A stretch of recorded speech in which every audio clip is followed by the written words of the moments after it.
ನಾನು ನಿಮಗೆಲ್ಲ ಕಳಿಸಿದ್ದೆ ಆ ಸರ್ಕ್ಯುಲರ್, ಹೈಕೋರ್ಟು ಸರ್ಕ್ಯುಲರ್ ಕಳಿಸಿದ್ದೆ.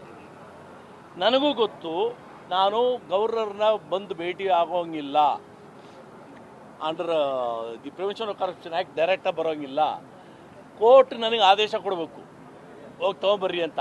ಅದು 203 ಸ್ಟೇಜ್ ಬಂದ ಮೇಲೆ 200 ಕಂಪ್ಲೇಂಟ್ ಹಾಕಿ 202 ಡಿಸ್ಮಿಸ್ ಮಾಡೋಣ ಅಂತ ತೀರ್ಮಾನ ಮಾಡಿ ಮೇಲ್ನೋಟಕ್ಕಿದೆ ಇಟ್ ಇಸ್ ವರ್ತ್ ಪ್ರೊಸೀಡಿಂಗ್ ಅಂತ ಡಿಸೈಡ್ ಮಾಡಿದ್ಮೇಲೆ 203 ನಮಗೆ ಹೇಳ್ಬೇಕು ಹೋಗಿ ತೊಗೊಂಬರ್ರಿ ಅಂತ. ಆಗ ನಾನು ಬರಬೇಕಾಗಿದ್ದಿತ್ತು. ಬಟ್ ಈಗ ಸದ್ಯಕ್ಕೆ ಹೈಕೋರ್ಟ್ ಆದೇಶ ಒಂದು 2023ರಲ್ಲಿತ್ತು. ಆ ಆದೇಶದ ಪ್ರಕಾರ ನಾನು PCR ಹಾಕಬೇಕಾದ್ರೆ, ಫೈಲ್ ಮಾಡಬೇಕಾದ್ರೆ ಅನುಮತಿ ತೊಗೊಂಡೋಗ್ಬೇಕು ಅಂತಿತ್ತು. ಆ ಗೊಂದಲದಲ್ಲಿ ನಾವೀಗ ಮಾಡಿದ್ದೀವಿ. I sought for the sanction ಕೊಟ್ಟಿದ್ದಾರೆ. ಅದೊಂದು ದೊಡ್ಡ ಕಾನೂನು ಸಮರ ನಡೀತದೆ ಆನ್ ದಟ್ ಆಸ್ಪೆಕ್ಟ್. ನಾನು ಹೇಳಲಿಕ್ಕಾಗಲ್ಲ, ಹೈಕೋರ್ಟ್ ಹೇಳೋದು. ಅವರು ಸ್ಟೇಗಂತೂ ಟ್ರೈ ಮಾಡೇ ಮಾಡ್ತಾರೆ. ನಾವು ಅದು ಕೊಡಬಾರ್ದು ಅಂತ ನಾವು ಹೇಳ್ತೀವಿ. It's not natural. ಇನ್ನೂ ಇಬ್ಬರು ದೂರುದಾರರು ಇವತ್ತು KVAT ಹಾಕೊಂಡಿದ್ದಾರೆ ಅಂತ ಈಗ ತಾವು ನಾನು ರೆಡಿ ಆಗ್ತೀನಿ. ಯಾಕಂದರೆ ನಾನು ಈಗ ಬಂದೆ ಮಡಿಕೇರಿಯಿಂದ. 10 ಗಂಟೆ ಬೆಳಗ್ಗೆ ಹಾಕ್ಬಿಡ್ತೀವಿ. KVAT ಇರೋದ್ರಿಂದ ಇಟ್ ಹ್ಯಾಸ್ ಬಿ ಹರ್ಡ್. ನಾನು ಬೆಳಗ್ಗೆ ಹಾಕ್ಬಿಡ್ತೀನಿ, ಸೋಮವಾರ ಬೆಳಗ್ಗೆ KVAT ಹಾಕ್ತೀನಿ. ನಾನು ಪೊಲಿಟಿಕಲ್ ಕಮೆಂಟಿಂಗ್ ನಾನು ಮಾಡಲ್ಲ, ಯಾವತ್ತೂ ಮಾಡಿಲ್ಲ. SM ಕೃಷ್ಣ ಕೇಸ್ ಆದರೂ ಸರಿ, ಧರ್ಮಸಿಂಗ್ ಕೇಸ್ ಆದರೂ ಸರಿ, ಕುಮಾರಸ್ವಾಮಿ ಕೇಸ್ ಆದರೂ ಸರಿ, ಯಡಿಯೂರಪ್ಪನ ಕೇಸ್ ಆದರೂ ಸರಿ, ಕೇಳಿ ಎಲ್ಲಾದರೂ ಒಂದು ಕಡೆ ನಾನು ಇಂಥವ್ರು ರಾಜೀನಾಮೆ ಕೊಡಬೇಕು ಅಂತ ಹೇಳಿದ್ದೀನಾ? ಇಲ್ಲ.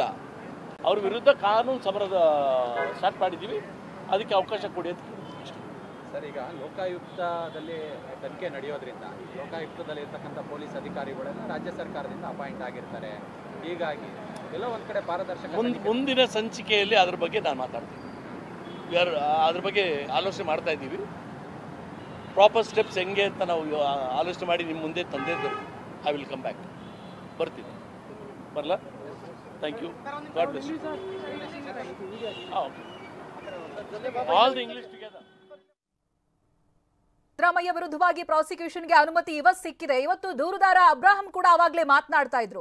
ಅವ್ರು ಹೋಗಿರೋದು 19ರ ಅಡಿಯಲ್ಲಿ. ಸೊ 19ರ ಅಡಿಯಲ್ಲಿ ದೂರನ್ನ ದಾಖಲಿಸಬೇಕಾದ್ರೆ ಅಥವಾ ಗವರ್ನರ್ ಜೊತೆಗೆ ದೂರನ್ನ ಕೊಡಬೇಕಾದ್ರೆ ಅಲ್ಲಿ ಪ್ರಾಸಿಕ್ಯೂಷನ್ಗೆ ಅನುಮತಿ ಇರಬೇಕು ಅಂತ ಹೇಳಲಾಗಿತ್ತು. ಜೊತೆಗೆ ಇನ್ನೊಬ್ರು ಸ್ನೇಹಮಯಿ ಕೃಷ್ಣ ಅವರು ಹೋಗಿರೋದು ಕಲಂ 17ರ ಅಡಿಯಲ್ಲಿ ಅವರು ದೂರನ್ನ ದಾಖಲಿಸಿರೋದು. ಅಲ್ಲಿ ಪ್ರಾಸಿಕ್ಯೂಷನ್ ನ ಅನುಮತಿ ಮುಖ್ಯವಾಗಿ ಇರೋದಿಲ್ಲ ಅಂತ. ಬಟ್ ಇವತ್ತಿನ ಪ್ರಾಸಿಕ್ಯೂಷನ್ಗೆ ಸಿಕ್ಕಿರುವಂತ ಅನುಮತಿ ಅಬ್ರಾಹಂ ಕೊಟ್ಟಿರುವಂತ ದೂರಿಗೆ ಇನ್ನಷ್ಟು ಬಲ ಸಿಕ್ಕಾಗುತ್ತೆ. ಸೊ ಇಲ್ಲಿ ಬಹಳ ಮುಖ್ಯವಾಗಿ ಗಮನಿಸಬೇಕಾಗಿರೋದು ಇದೇ ವಿಚಾರವಾಗಿ ಅವರು ಕೂಡ ಸ್ಪಷ್ಟನೆಯನ್ನ ಕೊಟ್ಟಿದ್ದಾರೆ. ಪ್ರಾಸಿಕ್ಯೂಷನ್ ಅನುಮತಿ ಬೇಕಿತ್ತು ಅನ್ನೋದಾಗಿ ಇವತ್ತು ಸಿಕ್ಕಿದೆ. ಸೊ ಅಲ್ಲಿಗೆ ದೂರು ಒಂದ್ ರೀತಿಯಾಗಿ ಪೂರ್ಣ ಆದಾಗಾಯ್ತು. ಜೊತೆಗೆ ಆವಾಗ್ಲೇ ನಾವು ಹೇಳ್ತಾ ಇದ್ವಿ, ಎಸ್ ಸೋಮವಾರ ಬೆಳಿಗ್ಗೆ KVAT ಅನ್ನ ಸಲ್ಲಿಸ್ತೇನೆ ಅನ್ನೋದಾಗಿಯೂ ಕೂಡ ಹೇಳಿದ್ರು. ರಾಜ್ಯಪಾಲರ ಭೇಟಿ ಬಳಿಕ TJ ಅಬ್ರಾಹಂ ಕೊಟ್ಟಿರುವಂತ ಹೇಳಿಕೆ ಇದು. ರಾಜ್ಯಪಾಲರು ಪ್ರಾಸಿಕ್ಯೂಷನ್ಗೆ ಅನುಮತಿಯನ್ನ ಕೊಟ್ಟಿದ್ದಾರೆ. ನಾನು ರಾಜಕೀಯ ವಿಚಾರಕ್ಕೆ ಪ್ರತಿಕ್ರಿಯೆಯನ್ನ ನೀಡಿಲ್ಲ, ಯಾರ ರಾಜೀನಾಮೆಯನ್ನು ನಾನು ಕೇಳಲ್ಲ. ರಾಜ್ಯಪಾಲರ ಭೇಟಿ ಬಳಿಕವಾಗಿ TJ ಅಬ್ರಾಹಂ ಕೊಟ್ಟಿರುವಂತಹ ಹೇಳಿಕೆ. ಸೋಮವಾರ ಬೆಳಿಗ್ಗೆ KVAT ಸಲ್ಲಿಸ್ತೇನೆ. ಜೊತೆಗೆ ರಾಜ್ಯಪಾಲರು ಪ್ರಾಸಿಕ್ಯೂಷನ್ಗೆ ಇವತ್ತು ಅನುಮತಿಯನ್ನ ಕೊಟ್ಟಿದ್ದಾರೆ. ನಾನು ರಾಜಕೀಯ ವಿಚಾರಕ್ಕೆ ಪ್ರತಿಕ್ರಿಯೆಯನ್ನ ನೀಡಿಲ್ಲ, ಯಾರ ರಾಜೀನಾಮೆಯನ್ನು ನಾನು ಕೇಳಲ್ಲ. ಏನ ಅನ್ಯಾಯ ಆಗಿದೆ ಅದ್ರ ಬಗ್ಗೆ ದೂರನ್ನು ಕೊಟ್ಟಿರೋದು ಅಂತ ಸ್ಪಷ್ಟನೆ ಕೊಟ್ಟಿದ್ದಾರೆ. ನಾನು ಗವರ್ನರ್ನ ಬಂದು ಭೇಟಿ ಆಗೋಂಗಿಲ್ಲ, under the prevention of corruption act ಡೈರೆಕ್ಟಾಗಿ ಬರೋಂಗಿಲ್ಲ. ಕೋರ್ಟ್ ನನಗೆ ಆದೇಶ ಕೊಡಬೇಕು, ಹೋಗಿ ತೊಗೊಂಬರ್ರಿ ಅಂತ.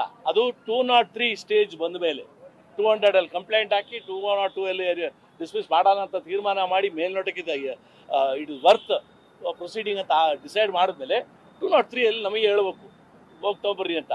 ಆಗ ನಾನು ಬರಬೇಕಾಗಿದ್ದಿತ್ತು. ಬಟ್ ಈಗ ಸದ್ಯಕ್ಕೆ ಹೈಕೋರ್ಟ್ ಆದೇಶ ಒಂದು 2023ರಲ್ಲಿತ್ತು.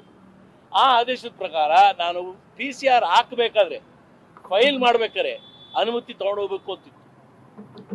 ಆ ಗೊಂದಲದಲ್ಲಿ ನಾವೀಗ ಮಾಡಿದ್ದೀವಿ. I sought for the sanction ಕೊಟ್ಟಿದ್ದಾರೆ.